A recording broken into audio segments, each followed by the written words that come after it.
Welcome everyone, it's Shari Carroll for SimonsSaysStamp.com, and I am creating a card using the Ornate Background and also the segment dies that coordinate with it.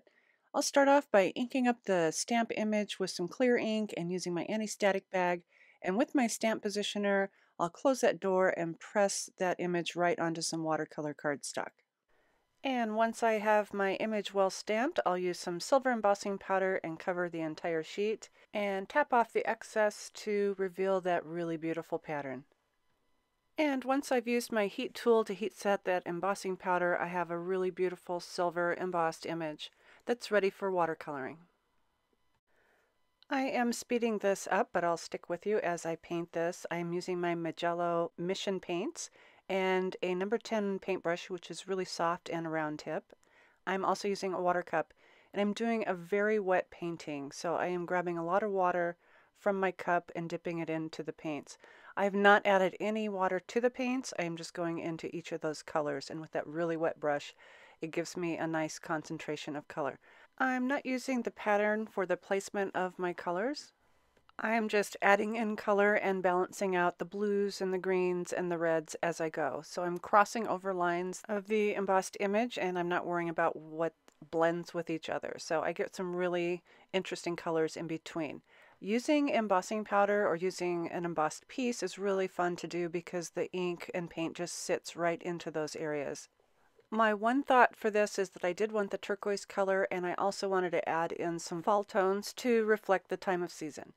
The Mijello Mission paints are my only set that I use for my watercoloring, and I have only added my paint in once out of the tubes into each of those little containers, and this goes such a long ways. So it's a great investment if you like to do watercoloring.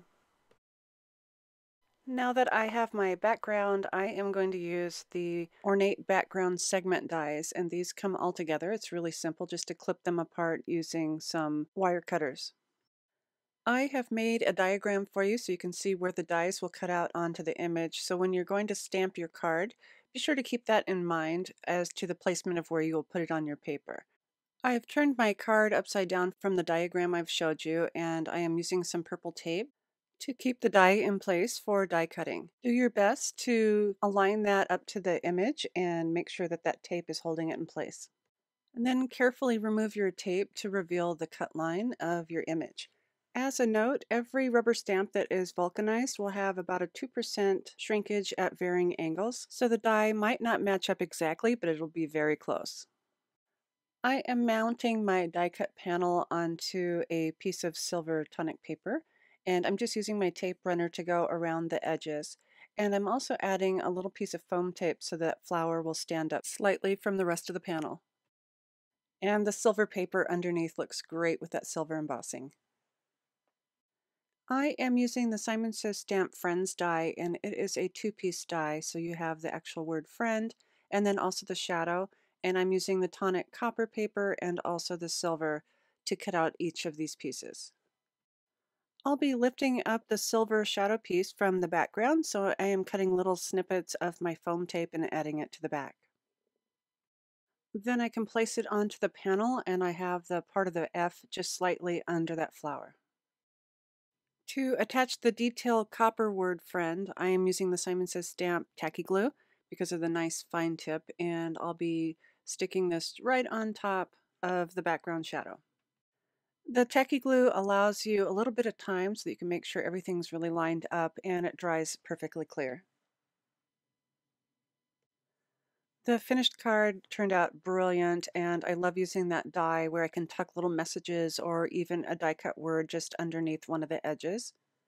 And it really makes an impact when you see it a little bit tipped to the side where you can see that brilliant silver paper underneath. I hope I've given you some inspiration in using the Ornate Background stamp along with the segment dies.